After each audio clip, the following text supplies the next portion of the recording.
குரான்ல வருகின்ற செய்திகள் கேட்கிற நேரத்துல என்ன நடந்துச்சுன்னு சொல்றதுக்காக இல்லை, அதிலிருந்து நமக்கு கிடைக்கின்ற பாடம் என்ன, அந்த சூழ்நிலையில நாம எப்படி வாழ வேண்டும் என்பதற்காக தான் அந்த செய்திகள் குரான்ல வந்து இருக்கிறது. முதல் திமிர் என்ன, நபிக்கு பேர் சொல்லி கூப்பிடுறது. யா மூசா, குரான் ஃபுல்லா எடுத்து பாருங்க, எங்கேயும் அவங்க வந்து யா நபி அல்லான்னு சொல்லல. யா மூசா, யா மூசா. ஊர்ல இருக்கிறேன், ஜாபுக்கு போயிட்டு இருக்கேன், அப்பாவுடைய உடம்பு சரியில்லை, அப்பா கூட நான் ஹாஸ்பிட்டல்ல இருக்கணும், 3 நாள் நான் போகலன்னு சொன்னா ஜாபு போயிடும். அந்த நேரத்துல இஸ்லாம் எனக்கு என்ன சொல்லுதுன்னு பார்க்கணும். கண்ணியம் நிறைந்த அல்லாஹ்வின் நல்லடியார்களே, இன்று நாம் 4வது சூரா சூரத்து நிசா, அந்த சூறாவில் மீதி இருந்த பாகத்தை ஓதி முடித்து 5வது சூரா சூரத்துல் மாயிதா முழுமையாக ஓதி முடித்தோம். அல்ஹம்துலில்லாஹ். இந்த சூறால பல விஷயங்கள் இருக்கு. அதுல ஒரு வரலாறு செய்தியை நாம் கேட்போம்.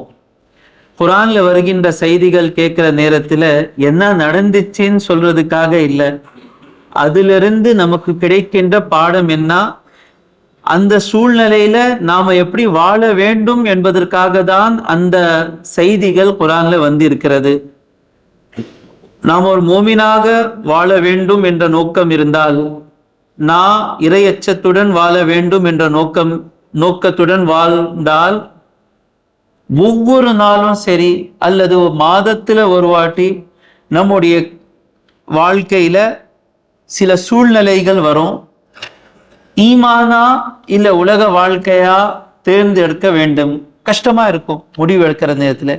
இந்த விஷயங்கள் எல்லாமே நம்ம கேட்டு இருந்தோம்னு சொன்னா, அந்த சூழ்நிலைகளில் நாம வந்து அல்லாஹ் தாலா எப்படி முடிவு எடுக்க வேண்டும் என்று கட்டளையிட்டு இருக்கிறானோ அவ்வாறு நாம் முடிவு எடுப்போம். நம்ம கேட்டோம், ஃபிரௌன், சுருக்கமாக சொன்னால் பனி இஸ்ராயில் ஒரு கூட்டம்ங்க. பனி இஸ்ராயில் ஒரு கோல்டு மெடல் வந்து இருக்க கொடுக்கறதுக்காக கொடுத்துடலாம். 25 வயசுக்கு கீழே இருக்கிறவங்க ஹாஃபிஸாப் இல்லை, மற்றும் 25 வயசு கீழே இருக்கவங்க கொஞ்சம் கை தூக்குறீங்களா? 25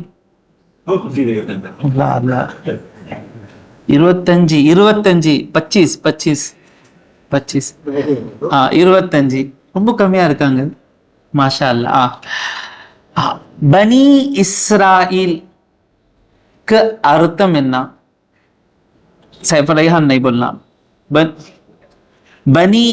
பனீனா என்ன, இஸ்ராயில்னா என்ன சொல்னா கோல்ட் காயினுங்க. இஸ்ராயிலுடைய மக்கள். பனீனா நான் சொல்லிடுறேன், பனீன்னு சொன்னா ஆண் மகள்கள், பிள்ளைகள். இஸ்ராயில் இது யாருடைய பேரு? ரைஹான் சொல்ல வேண்டாம், வாங்குங்க கோல்ட் மெடல். 25 சால், 25 வயசு. சரி, ஹசரத்துக்கு சொல்லிட்டாரா, அவருக்கு கொடுத்துடலாம் இன்ஷா அல்லாஹ். போய் கொடுத்துறீங்களா? அவருக்கு பைக் 25 சொன்னது பிறகும் 4-5 நாளா பதில் சொல்லிட்டே வர்றாரு. அல்ஹம்துலில்லாஹ். பாய், இதுல போண்டா வாங்கி சாப்பிடாதீங்க பாய். அது கோல்டு மெடல்னா கோல்டு மெடல் தான். கோல்டு மெடல் முதல் ஃபர்ஸ்ட் கோல்டு மெடலிஸ்ட் அக்பரி பல்யாஸ். இன்ஷால்லா வந்துட்டே இருக்கும் இந்த மாதிரி வாய்ப்புகள். பிஸ்மில்லா. இஸ்ராயில் யாக்கூப் அலைஹிஸ்ஸலாம் உடைய இன்னொரு பேருங்க. யூசுப் அலைஹிஸ்ஸலாம் மிஸ்ர் நாட்டுல, எகிப்துல மன்னராக இருந்தார். அப்போ அவருடைய சகோதரர்கள் எல்லாமே, யூசுப் அலைஹிஸ்ஸலாம் உடைய தந்தை யாக்கூப் அலைஹிஸ்ஸலாம், அவருடைய சகோதரர்கள் எல்லாமே வந்து எகிப்து நாட்டுக்கு வந்துட்டாங்க. பனி இஸ்ராயில்கள் என்றால் யாக்கூப் அலைஹிஸ்ஸலாமுடைய பிள்ளைகள், அவருடைய குடும்பத்தினர்கள். பிறகு அங்கே வரும் மன்னன் வந்தான். நல்ல காலம் வரும், அச்சேதின், அங்கே நல்ல காலம் வரும் சொல்லி அந்த எகிப்துல அவன் வந்து மன்னரா ஆயிட்டான். எகிப்து வாசிங்களுடைய பேர் வந்து கிபுத்திங்க. எகிப்து வாசிங்களுடைய பேர் என்ன? கிபுத்திங்க. இவங்க வந்து பனி இஸ்ராயில் 2 கூட்டத்தினர்கள் இருந்தாங்க. அப்போ வந்து முஸ்லிம்களுக்கு எதிராக எல்லாத்துக்கும் ஒன்று சேர்த்து அவன் வந்து மன்னரா ஆயிட்டான். புரியுதா? முஸ்லிம்களுக்கு எதிராக எல்லாத்தையும் சேர்த்து மைனாரிட்டி மெஜாரிட்டின்னு சொல்லி காமிச்சு அவன் மன்னரா வந்துட்டான். அவன் மன்னரோட பேரு ஃபிரௌன்.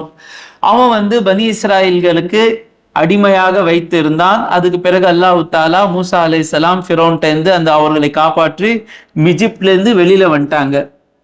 இப்போ எங்க போகணும்? அல்லாஹ் தாலா கட்டளையிட்டான், நீங்க பலஸ்தீன் இருக்குல்ல, பலஸ்தீன்ல பைத்துல் முகத்தஸ் புனிதமான பூமி, அங்கே போய் வாழ வேண்டும்.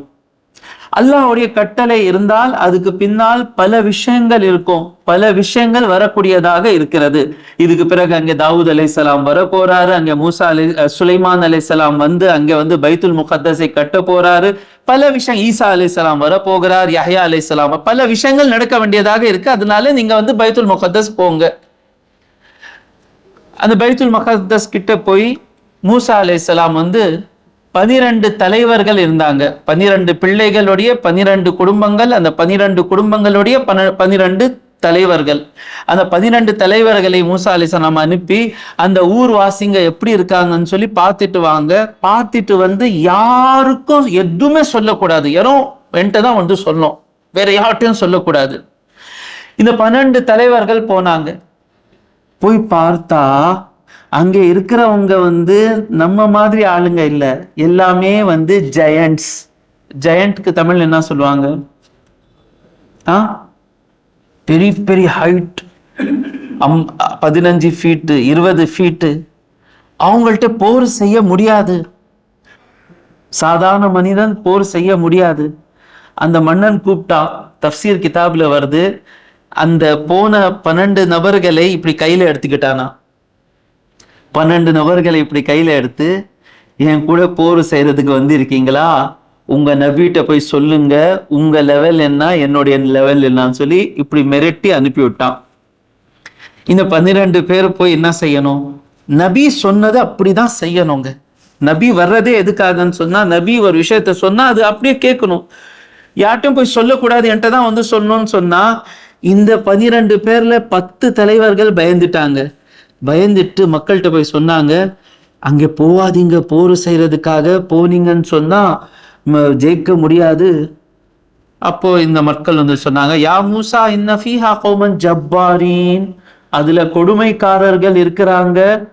இன்னா லன் நதுகுலஹா ஹத்தா யஹ்ருஜு மின்ஹா, அதிலிருந்து அவங்க வெளியேறுகின்ற வரை நாம் உள்ள போக மாட்டோம். ஃபை யஹ்ருஜு மின்ஹா ஃபைன்னா தாஹிலூன், அவங்களா வெளியில வந்துட்டாங்கன்னா நாம் உள்ள போயிடுவோம். அவன் எப்படி தானாகவே வெளியில வருவான்? நாம போர் செய்ய வேண்டியதா இருக்கிறது. அவங்களுடன் போர் செய்து வெளியில அவங்களை தோக்கடிச்சது பிறகு உள்ள போகணும், அல்ல அவருடைய கட்டளை போய் தான் ஆகணும். அப்ப அதுல 2 தலைவர்கள் இருந்தாங்க. ஒரு தலைவருடைய பேர் யூஷா பின் நூன் நபி, 2வது தலைவர் காலிப் பின் யூஹனா. இவங்க 2 பேர் சொன்னாங்க, கால ரஜுலானி மினல்லதீன யகாஃபூன், அல்லாவை அஞ்சி வாழுகின்ற 2 நபர்கள் சொன்னாங்க, அன்அமல்லாஹ், அல்லாஹ் அவர்கள் மீது அருள் பொழிந்திருந்தான்.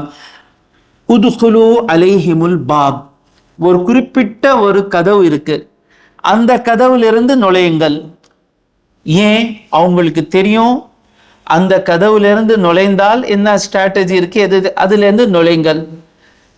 ஃபைதா தகல்துமு, நீங்க நுழைந்தால் ஃபைன்னக்கும் காலிபூன், வெற்றி உங்களுக்கு தான். முஃபஸ்ஸிரீன்கள் சொல்றார்கள் 2 காரணங்கள் இருக்கு. ஒண்ணு, அவங்க பார்க்கறதுக்கு தான் அந்த மாதிரி பெருசா உடம்புகள் இருக்கு, ஆனா அவங்களுடைய உள்ளங்கள் பயமாக இருக்கிறது. அந்த மன்னன் என்ன செஞ்சான்? பிடிச்சி அடிச்சிடணும் இல்ல, அடிக்கல, அப்படியே அனுப்பி விட்டான், திரும்பி போங்கன்னு சொல்லி. சண்டை வேணாம் பாபா, சண்டை வேணாம் சொல்லி பயந்து வாழ்வாங்கல்ல, அந்த உள்ளம். அவங்க பார்க்கறதுக்கு தான் பெரிய இது இருக்கு, அவங்கள்ட்ட உடல் இருக்கு, ஆனா உள்ளங்கள் அவங்க உள்ளத்துல பயப்படுறவங்க. நீங்க தைரியமா நுழைந்தாலே அவங்க பயந்துருவாங்க. ஒரு தஃப்சீர். இன்னொரு தஃப்சீர், அந்த குறிப்பிட்ட கதவுல பர்க்கத் இருக்கிறது, அந்த குறிப்பிட்ட கதவுல இருந்து நுழைந்தால் அல்லாஹ்வுடைய வெற்றி கிடைக்கும், உதவி கிடைக்கும். வஅலல்லாஹி ஃபதவக்கலு இன் குன்தும் முஃமினீன், நீங்க மோமினாக இருந்தா உங்களுடைய பொறுப்புகளை எல்லாம் அல்லாஹ் இடத்துல ஒப்படையுங்கள், அல்லாஹ் இடத்துல கொடுத்துருங்க, என்ன நடந்தாலும் அல்லாஹ் நீ பார்த்துக்கோ. இது கேட்டதுக்கு பிறகு அவங்களுக்கு இன்னும் கோவம் வந்துச்சு. இந்த 2 நபிமார், இந்த 2 நல்லவர்களை கொலை செய்யறதுக்கு பார்த்தார்கள். அப்புறமா திமிர் ஏறிச்சு. யா மூசா, முதல் திமிர் என்ன? நபிக்கு பேர் சொல்லி கூப்பிடுறது. யா மூசா, குரான் ஃபுல்லா எடுத்து பாருங்க, எங்கேயும் அவங்க வந்து யா நபி அல்லான்னு சொல்லல, யா மூசா யா மூசா. ஆனா ரசூலுல்லாவுடைய உம்மத்தினர்கள் மகளாக இருக்கின்ற ஃபாத்திமா நாயகி கூட யா ரசூல் அல்லா தான் சொன்னாங்க. இப்போ இந்த நம்ம சின்ன வயசுல கூட ஹசரத்மார்களுக்கு எல்லாமே வந்து பேர் வாங்கி சொல்ல மாட்டாங்க அந்த நல்லவங்களுடைய காலத்துல. ஆனா இந்த காலத்துல ஹசரத்துக்கு பேர் வாங்கி சொன்னாதான் நான் பெரியவன். ஆனா நீ யாருன்னு சொல்லி எல்லாத்துக்கும் தெரிஞ்சது. அவங்களுக்கு ஒரு பொசிஷன் எல்லாம் கொடுத்துருக்கான். அந்த பொசிஷனுக்கு நாம கண்ணியம் படுத்தணும். இது மிம்பருங்க. இந்த மிம்பர்ல வந்து நான் வந்து செருப்பு வைப்பேனா? வைக்க மாட்டேன்ல. இதுவும் படிதான், அங்க இருக்கிறதும் படிதான். இந்த படி இங்க இருந்தா முஸ்லிம் இதுக்கு கண்ணியம் படுத்துவான். இந்த படி எடுத்துட்டு போய் அங்க வச்சா செருப்பு வைக்கலாம்.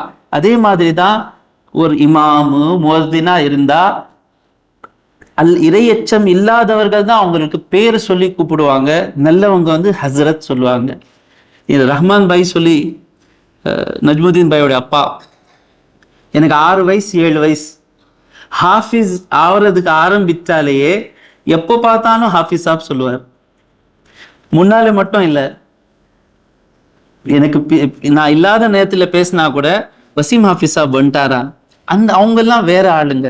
சரி, இவங்களோட திமிரு பாருங்க. நபிக்கு வந்து மூசா யா மூசா, நான் பெரியவன், நான் பேரு சொல்லிதான் கூப்பிடுவேன். யா மூசா இன்னா லன் நதுகுலஹா அபதம் மாதாமு ஃபீஹா, அவங்க அங்க இருக்கிற வரைக்கும் நாம உள்ள போக மாட்டோம். உதவி கிடைக்குமா? அல்லாஹ்வுடைய உதவி கிடைக்குமா? ஃபத்ஹப் அன்த வ ரப்புக ஃபகாத்திலா, அல்லாஹ்வுடைய உதவி வருது இல்ல, அப்ப அல்லாஹ்வுடைய உதவி வந்தது பிறகு நாம எதுக்கு தேவை? நீங்களும் உங்களுடைய இறைவனும் போய் போர் செய்யுங்க. இன்னா ஹாஹுனா காயிதூன், நாம இங்கே உட்கார்ந்துட்டு இருப்போம். வா, மூசா அலைஹிஸ்ஸலாம் சொன்னார் அல்லாஹ்ட்ட, ரப்பி, என்னை படைத்த ஆள்பவனே, இன்னி லா அம்லிகு இல்லா நஃப்ஸி வ அஹி, என்னுடைய கட்டுப்பாட்டுல நான் இருக்கிறேன், என்னுடைய சகோதரர் ஹாரூன் இருக்கிறாரு. இதுக்கு மேல இவங்க பேச்சு கேட்க மாட்டேங்கிறாங்க. ஃபஃப்ருக் பைனனா வ பைனல் கௌமில் ஃபாசிகின், எங்களுக்கும் இந்த அநியாயம் செய்கின்ற கூட்டத்தினருக்கும் பிரிச்சிருன்னு சொன்னா 2 அர்த்தம். ஒண்ணு, அவங்களுக்கு தண்டனை கொடுத்தா அதுல எனக்கு சேர்க்காத. 2வது, இந்த முடிவுல நான் இல்ல, இந்த முடிவுக்காக உனக்கு கோபம் வந்தால் அந்த கோபத்துக்கு நான் ஆளாகக்கூடாது சொல்லி சொன்னார்கள். அல்லாஹ் தஆலா சொன்னா, ஃபைன்னஹா முஹர்ரமத்துன் அலைஹிம் 40 ஸனா, 40 வருடங்கள் அவங்க உள்ள நுழைய முடியாது, தடை செய்யப்பட்டுள்ளது. யதீஹூன ஃபில் அர்த், பூமியில சுத்திட்டே இருப்பாங்க. ஃபலா தஅஸா அலல் கௌமில் ஃபாசிகீன், அநியாயக்காரர்கள் குற்றம் செய்கின்றவர் மீது கை சேதம் அடையாதீர்கள், அவங்களுக்கு அந்த தண்டனை கொடுக்கப்பட்டுச்சு. 40 நாள் சுத்திட்டே இருக்காங்க. எங்கே போனாலும் அதே இடத்துக்கு திரும்பி வந்துருவாங்க. ஃபுல் நாள் சுத்துவாங்க, சுத்தி வந்து அதே இடத்துல வந்துருவாங்க. அந்த இடத்துல அப்படி அவங்களுக்கு உணவு கிடைச்சிச்சு, என்னென்ன கிடைச்சிச்சு, இன்ஷா அல்லாஹ் அந்த வசனங்கள் வர்ற நேரத்தில் நாம கேட்போம். அந்த 40 வருடங்கள் முடிவதற்கு முன்பு ஹாரூன் அலைஹிஸ்ஸலாம் வஃபாத் ஆயிட்டாங்க. அந்த வஃபாத்துடைய குற்றச்சாட்டு கூட மூசா அலைஹிஸ்ஸலாம் தலையில போட்டாங்க. ஹாரூன் அலைஹிஸ்ஸலாமுக்கும் மூசா அலைஹிஸ்ஸலாம் கொலை செஞ்சிட்டார். அஸ்தக்ஃபிருல்லாஹ். ஏன்னா ஹாரூன் அலைஹிஸ்ஸலாம் கொஞ்சம் சாஃப்டா பேசுவாரு. மூசா அலைஹிஸ்ஸலாம் சட்டங்கள் சொன்னா எடுத்துதான் ஆகணும்னு சொல்லி பேசுவாரு. அதனால மக்கள் வந்து ஹாரூன் அலைஹிஸ்ஸலாமை நிறைய விரும்புவாங்க. அப்ப மூசா அலைஹிஸ்ஸலாமுக்கு பொறாமை வந்துச்சு, அதனால கொலை பண்ணிட்டார். அந்த அளவுக்கு தொந்தரவு கொடுத்தாங்க. ஒரு நாள் அந்த 40 வருஷம் முடியறதுக்கு முன்னால மலக்குல் மௌத் வந்தாரு. மலக்குல் மௌத் வந்து மூசா அலைஹிஸ்ஸலாம்கிட்ட, நான் மலக்குல் மௌத்து உங்க ரூஹ் எடுக்கிறதுக்காக வர்றேன். முஸ்லிம் ஷரீஃப்ல பதிவு செய்யப்பட்ட ஹதீஸ். இப்படி கையை குத்து எடுத்து கண்ணுல அடிச்சு கண்ணு வெளியில வந்துச்சு. ரூஹ எடுக்கிறதுக்கு வந்திருக்கீங்க. மலக்குல் மௌத் அல்லாஹ்ட்ட போனார். இது உண்மையான செய்தி. அல்லாஹ் யார்கிட்ட நீ அனுப்புன? அவர் மரணிக்கிறதுக்கு தயாராக இல்லை, என் கண்ணை எடுத்துட்டாரு. அப்ப அல்லாஹ் தஆலா அந்த கண்ணை சரிப்படுத்ததுக்கு பிறகு அவர்கிட்ட ஒரு மாடு எடுத்துட்டு போங்க. அந்த மாட்டுடைய தோல் மீது அவர் இப்படி கை வைப்பாரு. அவருடைய கை எத்தனை முடிகள் மீது படுறதோ அத்தனை வருடங்கள் அவருக்கு வாழ்க்கை கிடைக்கும். மூசா அலைஹிஸ்ஸலாம் வர்றார், வந்து அனுமதி கேட்கிறார். நான் மலக்குல் மௌத் வந்திருக்கேன், ரூஹ் எடுக்கிறதுக்காக அல்லாஹ் தான் அனுப்பி இருக்கிறான், உங்களுடைய இரட்சகன் அனுப்பி இருக்கிறான், வாங்க மலக்குல் மௌத். என்ன அல்லாஹ் சொல்றான், இந்த மாதிரி இந்த மாடுடைய தோல் மீது நீங்க கையை வைங்க, எந்த அளவுக்கு முடிகள் உங்க கைக்குள் வருகிறதோ அந்த அளவுக்கு உங்களுக்கு வந்து வாழ்க்கை கிடைக்கும். மூசா அலைஹிஸ்ஸலாம் கேட்டார், அதுக்கு பிறகு மௌத்து தான், அப்போ இப்போவே ரூஹ் வாங்கிக்கோங்க. அல்லாஹ்ட்ட துவா செஞ்சார். அல்லாஹ், நிறைய நபிமார்களுடைய கபறுகள் பைத்துல் முகத்தஸ்ல இருக்கு, எனக்கு கூட ஆசை என்னுடைய கபரும் அங்கேதான் இருக்கணும்னு சொல்லி, ஆனா விதி எனக்கு, நான் இங்கதான் இருக்கிறேன். என் ரூஹ் எடுக்கிறதுக்கு முன்னால பைத்துல் முகத்தஸை நெருங்கி இருக்கின்ற பூமிக்கு எனக்கு அனுப்பிவிடு, அங்கே மலக்குல் மௌத் என்னுடைய ரூஹு எடுக்கட்டும். அப்போ மூசா அலைஹிஸ்ஸலாமுக்கு அல்லாஹ் தாலா அங்கே அனுப்புனா, அங்கே போனதுக்கு பிறகு அங்கே மலக்குல் மௌத் அவருடைய ரூஹு எடுத்தாங்க. அங்கேதான் மூசா அலைஹிஸ்ஸலாமுக்கு நல்லடக்கம் செஞ்சாங்க. ஸல்லல்லாஹு அலைஹி வஸல்லம் மேராஜ் இரவு பைத்துல் முகத்தஸ்க்கு செல்கின்ற நேரத்தில் சொன்னாங்கல்ல, நான் வந்து மூசா அலைஹிஸ்ஸலாமுடைய கபரை கடந்து சென்றேன், அங்கே நான் பார்த்தேன் மூசா அலைஹிஸ்ஸலாம் நின்று தொழுதுட்டு இருந்தார்கள் அவருடைய கபரில். முஸ்லீம் ஷரீஃபுடைய ஹதீஸுங்க, நான் என்னுடைய பாட்டனாருடைய புக்கில் இருந்து சொல்லலை. புரிஞ்சிச்சா? இதுலேருந்து நமக்கு கிடைக்கிற பாடம் என்ன? அதுக்கு பிறகு 40 வருடங்கள் முடிந்ததற்கு பிறகு அவர்கள் எல்லாம் தௌபா செய்தார்கள். அப்போ யூஷா பின் நூன் இருக்கிறார் பாருங்க, அவருடைய தலைமையில பட போது போய் போர் செய்கிறது. போர் செய்கிற நேரத்தில் வெள்ளிக்கிழமை போர் நடந்துட்டு இருக்கு. இந்த போர் வந்து இன்னைக்கே முடிச்சிடணும் ஒரு நாள். ஏன்னா பனி இஸ்ராயல்கள் மூசா அலைஹிஸ்ஸலாமுடைய ஷரியத்தில் சனிக்கிழமை போர் செய்யக்கூடாது. அப்போ சனிக்கிழமை வந்துச்சு, ஒரு நாள் நம்ம போர் செய்யாம இருந்தா என்ன ஆகும்? எதிரி என்ன செய்வான்? நமக்குள்ளே செஞ்சிருவாங்க. போர் நடந்துட்டு இருக்கு, ஒரு நாள் போர் செய்யக்கூடாதுன்னு சொன்னா, அப்போ நபி யூஷா அலைஹிஸ்ஸலாம் பார்க்கிறாரு, சூரியன் வந்து மறைய போகிறது. அல்லாஹ் இடத்துல துவா செஞ்சார். புகாரில பதிவு செய்யப்பட்ட ஹதீஸ், அல்லாவே சூரியனை சொல்லு கொஞ்ச நேரம் நிக்கட்டும்னு சொல்லி. அப்போ அந்த நபியோடைய உத்தரவு கேட்டு அந்த சூரியன் அப்படியே காத்து கொண்டே இருந்தது. அந்த போர் முடிந்ததற்கு பிறகு அந்த சூரியன் மறைந்தது. நபி அவர்கள் ஜெயிச்சிட்டார்கள், அங்கே சென்றார்கள். அதுக்கு பிறகு அங்கே தாவூத் அலைஹிஸ்ஸலாம், சுலைமான் அலைஹிஸ்ஸலாம், ஜக்கரியா அலைஹிஸ்ஸலாம், யஹ்யா அலைஹிஸ்ஸலாம், பல நபிமார்கள் அந்த ஊர்ல வாழ்ந்தார்கள். அப்போ இதிலிருந்து கிடைக்கின்ற பெரிய பாடம் என்னவென்றால், அல்லாஹ்வுடைய கட்டளை வந்து விட்டால், கட்டளை பல விஷயங்கள்ல ஸல்லல்லாஹு அலைஹி வஸல்லம் நமக்கு வந்து அனுமதி தந்திருக்கிறாங்க. உடம்பு சரியில்லையா, நோன்பு விடலாம். பயணத்துல இருக்கிறோமா, நோன்பு விடலாம். பால் குடிக்கிற தாயா, பால் ஊற்றுற தாயா, நோன்பு விடலாம். தராவி தொழுகை கூட ஸல்லல்லாஹு அலைஹி வஸல்லம் 2 நாள் வந்து தொழ வச்சாங்க. மஸ்ஜித் ஃபுல்லா ஆளுங்க நின்று தொழுதாங்க. 3ஆவது நாள் வரல ஸல்லல்லாஹு அலைஹி வஸல்லம். ஏன் வரலன்னு சொன்னா, நான் வந்துட்டு அல்லாஹ் தஆலா கட்டாயம் ஆக்கிடுவான். அப்போ எல்லாமே தராவி தொழுகை தொழுவ முடியாது. அப்போ சில விஷயங்களை தான் அல்லாஹ் தஆலா கட்டாயம் ஆக்கி இருக்கிறான். அப்போ எந்த விஷயங்கள் எல்லாமே கட்டாயம் என்று ஆக்கப்பட்டுள்ளதோ அந்த விஷயங்கள் நம்ம விடவே கூடாது, நிக்கணும். நான் என் பிள்ளைங்கள் வந்து 5 வேளை தொழுதாங்கன்னா ஸ்கூல் போயிடும் இல்ல, 5 வேளை தொழுகை தான் நமக்கு முக்கியம். ஸ்கூல் போனா போகட்டும். என்ன நடக்கும்? 1 வருஷம், 2 வருஷம், 3 வருஷம், 4 வருஷம், 8 வருஷம், 5 வருஷம் நம்ம பிள்ளைங்க ஸ்கூல் எஜுகேஷன் இல்லாம இருப்பாங்க. ஆனா எல்லாத்துக்கும் என்ன தேவை? காசு தான் தேவை. அப்போ பார்ப்பாங்க, ஸ்கூல் பிஸ்னஸ் செய்யறாங்கல்ல, பெரிய பெரிய ஸ்கூல் எல்லாம் ஓபன் பண்ணிட்டு பிஸ்னஸ் பண்ணிட்டு இருக்காங்கல்ல, அவங்க பார்ப்பாங்க. லட்சக்கணக்கில் முஸ்லிம்கள் வந்து காத்துக்கிட்டு இருக்காங்க.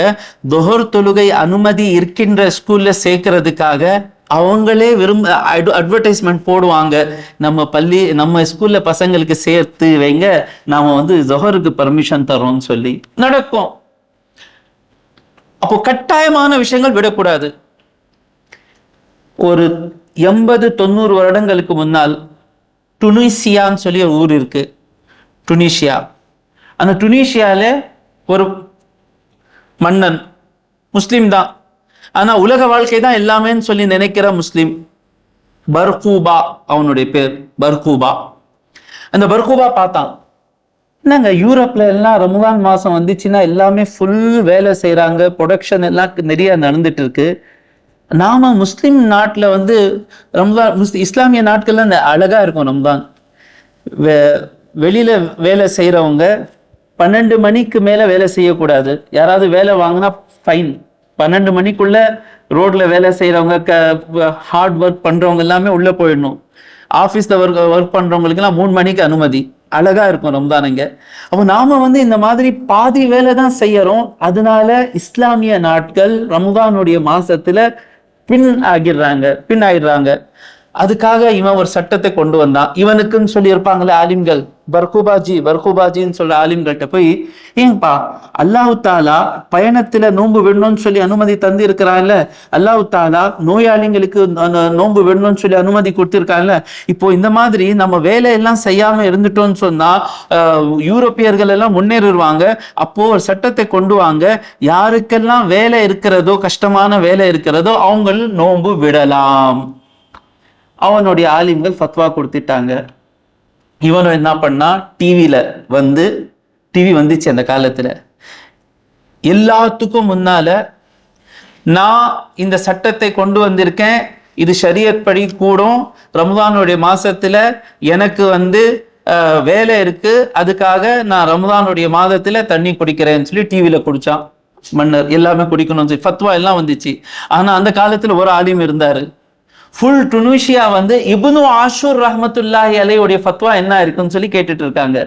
பிறை பார்த்துட்டோம் சொன்னா கூட என்ன பண்ணுவோம், நாம காதியாருடைய ஃபத்வா வந்துச்சான்னு கேட்போம் இல்ல. அந்த மாதிரி இப்னு ஆஷூர் இருந்தார், வயசானவர், பெரிய மூத்த ஆலிம்.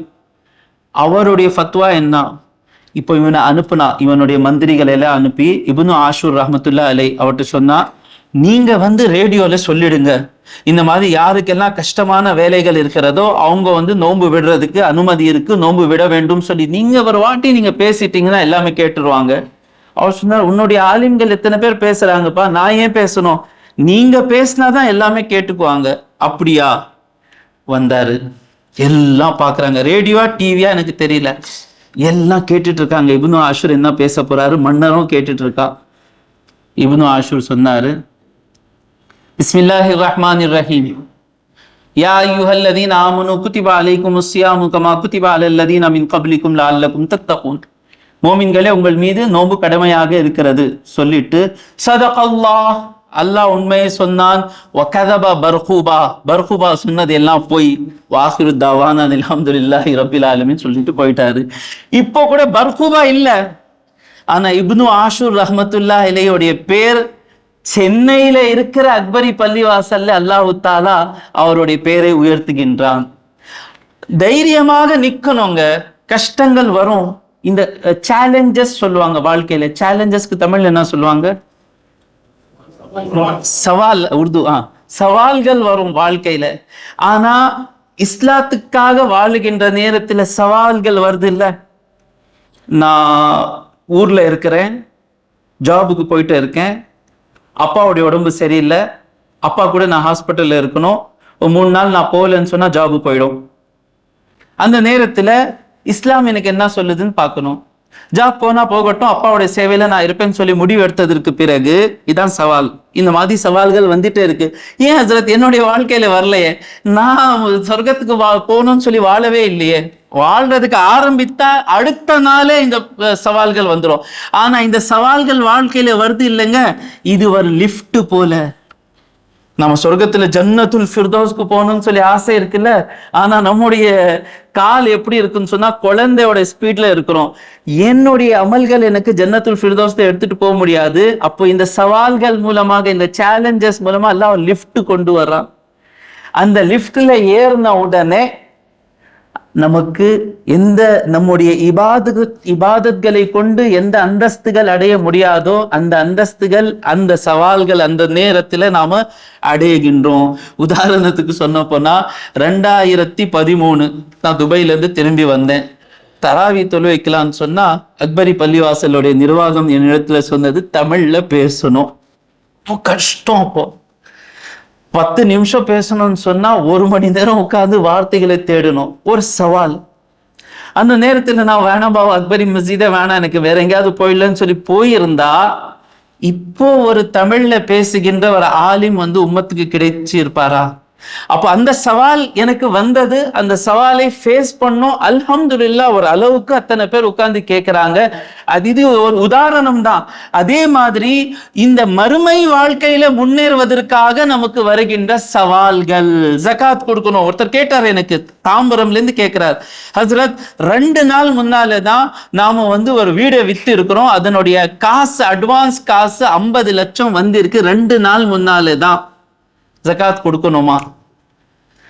சொன்ன கொடுக்கணும். 50 லட்சத்துக்கு எவ்வளவுங்க ஜகாத்து?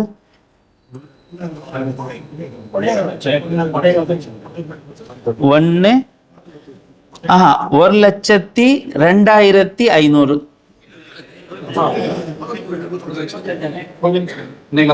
1.25 லட்சம். கரெக்டா? தப்பா கால்குலேட்டர் போட்டுக்கணும். நான் கால்குலேட்டர் இல்லைன்னா நான் வசீம். அல்ஹம்துலில்லாஹ் 1 லட்சம் சின்ன விஷயமாங்க. சரி ஹசரத், கொடுத்துடுறோம் ஹசரத். மாஷா அல்லாஹ். ஏன் அவருக்கு அந்த 1 லட்சம் போறது பெரிய விஷயம் ஏன் இல்லைன்னா, அவர் தயாராயிட்டார் மறுமையில ஜன்னத்துல் ஃபிர்தௌஸ்ல இருப்பதற்காக. எது நாம் கேட்டோமோ அதன் மீது அமல் செய்வதற்கு வல்ல ரஹ்மான் தௌஃபீக் கொடுப்பானாக. வாஹிரு தாவானா அனில் ஹம்துலில்லாஹி ரப்பில் ஆலமீன்.